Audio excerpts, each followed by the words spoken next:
Stop stop মানে কি আপা? আরে মূর্খ, থামতে কই? ও এত ঠিকই আছে, আমি তো থামছি। আপা আপনি কি আমার উপরে এখনো রাগ করে আছেন?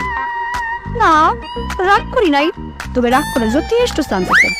শোন, তুই খান বাবার সেবা করতেছস, ঠিক আছে, কোনো সমস্যা নেই, কিন্তু এমন ভাবে সেবা করবে না যে খান বাবা আমারে বুঝে যাবে। মন থাকবো? জি মনে থাকবো, আসি। হ্যাঁ, ব্যাগের ভিতর কি? ও ব্যাগে ব্যাগে এলো শাক, আলু, পটল, গাজর, আপেল।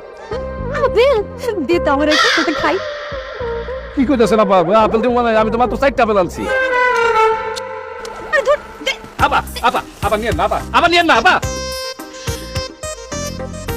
আপেল আমার খুব পছন্দ। শোন, বাড়িতে যা কইবি, রাস্তা যাইতে যাইতে কাপেল খাই ফেলাইছিস, বুঝছস? মন থাকবো? কি কইতেছেন আপা? এটা তো আপনি আমাদের বাড়ির ভিতরে চোর বানা ফেলাইলেন। আজকে স্টোর বানাইছি, দুদিন পর ডাকাত বানাবো, এরপর বন্ধ হইব না মন। তোর কোনো অসুবিধা আছে? না না, আমার কোনো অসুবিধা নেই, আমি আসি আপা। আসসালামু আলাইকুম। আই শোন, আপা করে ডাকবি না, এরপর তো ম্যাডাম করে ডাকবি। আপা শুনলে কেমন যাবো? বয়স্ক বয়স্ক লাগে, বুঝছস? মন থাকবো? ঠিক আছে আপা। আবার আপা বলি? না মানে ম্যাডাম, আপা ম্যাডাম, আসসালামু আলাইকুম। ঠিক আছে, জাফর।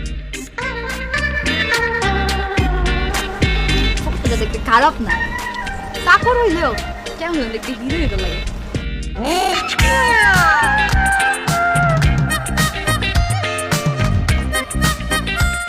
সাহেব ঘুমাইতেছেন নাকি? সাহেব